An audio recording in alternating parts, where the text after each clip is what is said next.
Imagine un roi si puissant qu'il pensait être plus grand que Dieu lui-même. Imagine maintenant un seul homme qui ose se lever devant lui et dire « Tu te trompes ». Cet homme s'appelait Ibrahim. Et pour avoir dit la vérité, on a construit un immense feu pour le brûler vivant. Mais ce qui s'est passé ce jour-là reste l'un des miracles les plus incroyables de l'histoire. Cette histoire se déroule il y a des milliers d'années. À cette époque, les gens adoraient des statues de pierre, des statues qu'ils fabriquaient eux-mêmes, puis devant lesquelles ils se prosternaient. Mais un jeune homme voyait les choses différemment. Ce jeune homme, c'était Ibrahim. Et depuis son enfance, une question le hantait. Comment une statue que l'on fabrique peut-elle être un dieu? Un soir, Ibrahim observa le ciel. Il vit une étoile brillante. Il dit « Est-ce mon Seigneur ?» Mais l'étoile disparut. Alors il vit la lune, puis le soleil, mais chacun disparaissait à son tour. C'est à ce moment qu'il comprit une chose essentielle. Le vrai Dieu ne disparaît pas. Le vrai Dieu est le créateur de tout. Et Ibrahim décida qu'il ne se prosternerait plus jamais devant des statues. Un jour, toute la ville partit célébrer une grande fête. Le temple des idoles était vide. Ibrahim entra. Autour de lui, des dizaines de statues. Certaines étaient grandes, certaines des terres petites. Toutes étaient couvertes d'offrandes, de la nourriture, de l'or, des bijoux.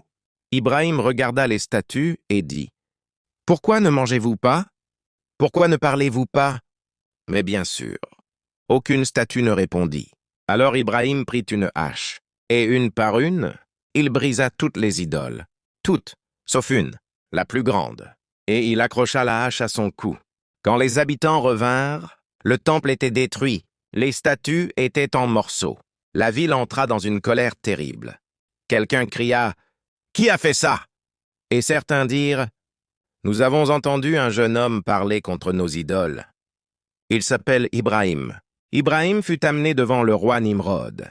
Le roi lui demanda « Est-ce toi qui as fait cela à nos dieux ?» Ibrahim répondit calmement « Demandez à la plus grande statue. C'est elle qui tient la hache. » Les gens restèrent silencieux, parce qu'ils savaient tous une chose. Les statues ne parlent pas. Le roi Nimrod était furieux. Il cria « Si nos dieux ne peuvent pas se défendre, alors nous allons les venger. » Il donna un ordre terrible. Construire le plus grand feu que la ville ait jamais vu. Pendant plusieurs jours, les gens apportèrent du bois. Le feu devint gigantesque. Les flammes montaient si haut qu'on ne pouvait même pas s'en approcher. La chaleur était insupportable.